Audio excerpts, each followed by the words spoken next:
Hello, this is Kathy Cassidy and I'm here to say goodbye at the end of our chapter readings of Scarlet. So thank you very much for tuning in and giving me a chance to say a proper ta-ta. And also I did promise that I would tell you a few bits and pieces about this, and there are a few other things I wanted to say as well. I am going to start off with some shout outs, and I really want to say thank you to everybody who has been watching and listening, whether you're new to this little chapter reading thing and you've binged and caught up, or whether you've been listening since the very beginning. Some people I know have listened all the way through Love from Lexi and all the way through Scarlet, and I think you're all amazing. These readings have kind of kept me going through lockdown as well, so I really appreciate each and every one of you for being there and for leaving comments and things. I'm going to reel off a list of names, but the list of names has been made from memory and my memory is kind of a little bit hazy at times, so please forgive me if I've missed you out. That's not intentional. I really do appreciate all of you, but my shout outs today are for Helen and Sheena and Mel, for Jessie, Kiki, Jan, Janet, Doreen, Hill and Craig, Nicola, Amelie, Nicole, Francesca, to Amy and Ali and Holly, to Di and Marie and Eve, to Emma, Deanna, Wajiha, George, Natalie, Jacqueline, Rachel Girls, to Asma, Jinky, Sophia, Anushka, Sophie, Sophia, Siwong, Benita, Mirways, Ella, Ella Ann, Sea of Spells, Han Lover, Shelley, Delilah and Joe, and Kate and Isaac, plus anybody who might be watching via Monaghan Libraries, all of you. It was lovely to see you. And a thank you to the super sharers, people who've been sharing these links on Facebook and helping to get the word out. And they are, you know, whether you've shared a few times or whether you've shared faithfully pretty much every single day, I think you're awesome. And thank you very, very much to Earl, to Martin, Tony, Doreen, Sarah, Joe, Libby, Anna, Anne, Philip, Susan, Kath, Stephanie, Dorothy, Francis, Sheila, Bracken, Kiki, Sharon, and many, many others. I know I've forgotten some, but all of you matter to me. And I also know that there are various people who listen and don't comment or don't sort of, you know, get in touch. And you are just as important to me as well. These chapter readings have been for all of you. So yeah, goodbye again. And I did say that I would tell you a bit about Scarlet. The book was written, book was published in 2006. So I was writing it in 2005, and in the summer of that year, my family and I went to stay in a little cottage just outside a village in Cong, which is kind of on the border between Mayo and Galway, the place, or near to the place where Scarlet is set. And yeah, the cottage was great because I stayed there for quite a long. We were there for about a week, and I stayed for most of that week on my own, just with my dog Kelpie, who isn't around anymore. She died in 2016, but Kelpie was a big lurcher, half deerhound, half greyhound. And after staying in that cottage, she kind of came to have quite a nervous disposition, and she would sometimes bark at thin air and be quite anxious. And actually, I was pretty sure at the time that the cottage was haunted. The lights would go on and off with no explanation. There would be strange noises, and this was a cottage in the middle of nowhere. And she would also run to the window and bark as though there was somebody walking past, and there would be nobody in sight anywhere at all. So it was very, very strange. So yeah, I think the start of this book, it kind of all started out in a haunted cottage.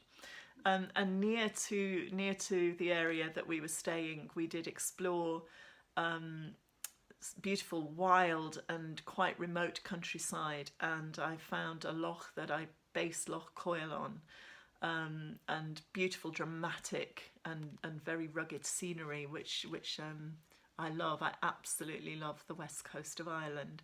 And while I was staying on my own in the cottage, my husband and the kids, who were probably 10, 11, 12 years old at the time, they went and visited friends in Mayo, and then after that week we headed down to Cork to see more friends, and then back across to the east of Ireland to stay with family. So yeah, it's absolutely lovely to have remembered those things while reading the chapters from Scarlet. And you will also know, of course, you'll have noticed that there is quite a strong theme of Irish myths and legends in the book, and one of the myths and legends, a story that is quite important, is this one. It's called The Children of Lear, and it's about a girl and her brothers who are turned into swans by a wicked stepmother. And yeah, I think it's one that Scarlett does a bit of research into and yeah, finds interesting.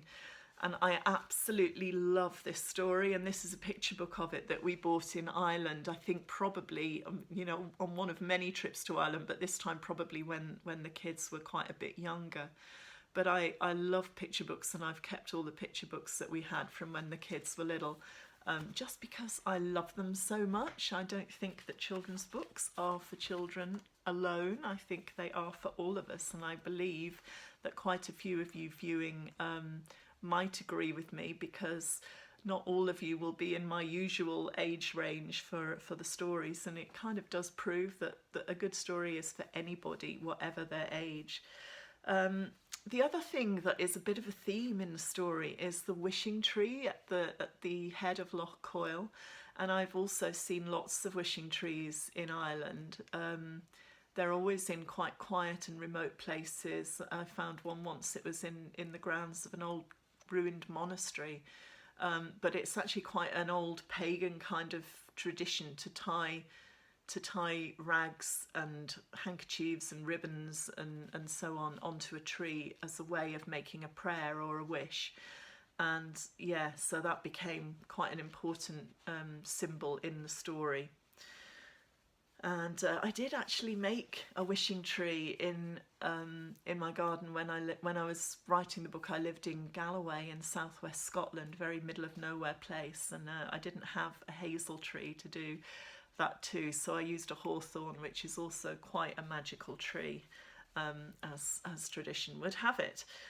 So one of the things that we debated as the story rolled along was, who was Cian in the end? We had people guessing, you know, that he wasn't real, that he was a fairy boy, that he might be a ghost, all sorts of things. And in a way, you were all right, because at different points in the writing of this story, he was kind of all of those things. At one point, I was, you know, this is the way that I write. I don't always decide exactly what's happening until the very end. At one point, I thought he might be a ghost boy, perhaps from the famine times. Another, I thought he could be a Tuatha De Danann, or a fairy boy, a boy from the myths and legends, a boy who was magical, if you like. Maybe a boy from Scarlett's imagination that she'd conjured up just because she really needed somebody to be there. But all of that uncertainty, it was kind of left there because I wanted to keep you guessing. I wanted to keep my reader guessing. And in the end, Cian, of course, was a traveller boy, like the boy on the horse that I had seen on a previous trip to Ireland, riding bareback down a quiet country lane. And I hope that you understand that he was magical in his own way, and strong links as well with that very last paragraph, the very closing of the story. You know, I think some of my younger readers will go, so what did it mean? I mean, who did leave those things on Scarlett's doorstep in London? And the answer is, it had to be Cian, and there has to be some magic about it too, because, you know, how would you have hazelnuts and catkins on the same branch, and strawberries in November and December, and all of those things, you know? So yeah, the magic about Cian is intended to be there. So I'm going to do a bit of a blast from the past. I wanted to show you this. It's actually a newsletter. We used to, at Puffin Books, Puffin are my publisher, they would send out a paper newsletter every time there was a new book, and this is the one that we sent out when Scarlet was published. and it has all sorts of bits and pieces in it. We don't send out, very, very occasionally there might be an email newsletter now, but on the whole, Puffin don't do these newsletters anymore. But I actually love this, and I maybe have 5 or 6 of these left in a drawer.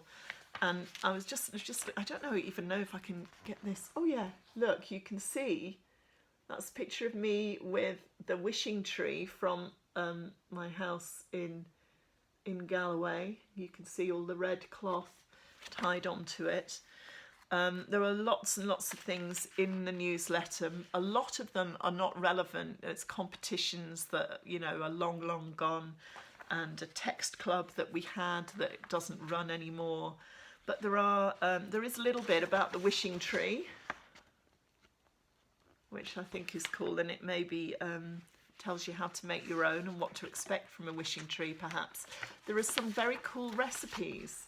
We've got Scarlet's yummy fairy cakes and also Claire's lemonade. And I thought maybe I would read out the lemonade recipe because it's really simple. It is 1 cup of sugar and 4 to 6 fresh lemons. And you put your sugar into a heat-proof mixing jug and add a cup of boiling water, stirring gently until the sugar dissolves. Then use a lemon squeezer to squeeze the juice of 4 or 6 lemons, enough to make a cupful, and mix your sugar water and your lemon juice together in a big jug or a pitcher, and add 3 to 4 cups of water to taste. You can refrigerate it for half an hour or so and serve it with loads of ice and slices of lemons. And if you decide that you want pink lemonade, you can just slice up a bowl full of French strawberries and stir them, fresh strawberries, not French ones, and stir them in to your lemonade. And you know, Claire's always making her homemade lemonade all through the story, so you might actually enjoy that. Yeah, and there's all sorts of other bits and pieces in there too. And I have, like I said, I've maybe 5 or 6 of these newsletters. It's just a kind of 4-page thing. But if you would like one, if anybody is listening who would really like one, all you need to do is just leave a comment on the YouTube channel and tell me what you liked most about the daily chapters of Scarlet. And yeah, then I'll need to tell you my email address so that you can email your address to me so that I can send the newsletter out. And I'm really sorry to say that still has to be just for readers in the UK or in Ireland because of the post office situation at the moment during lockdown. So apologies to overseas readers. So, okay, that's the end of the daily chapters of Scarlet. But what is next? Well, next weekend, because a lovely reader called Eve asked me to, and it got me thinking, I think I'm going to do a question and answer video, and I'm going to see if I can do it on YouTube but also live stream it, so hopefully lots of you can tune in and comment as we go. And that, I think, will be next weekend, so it might be the Saturday or the Sunday.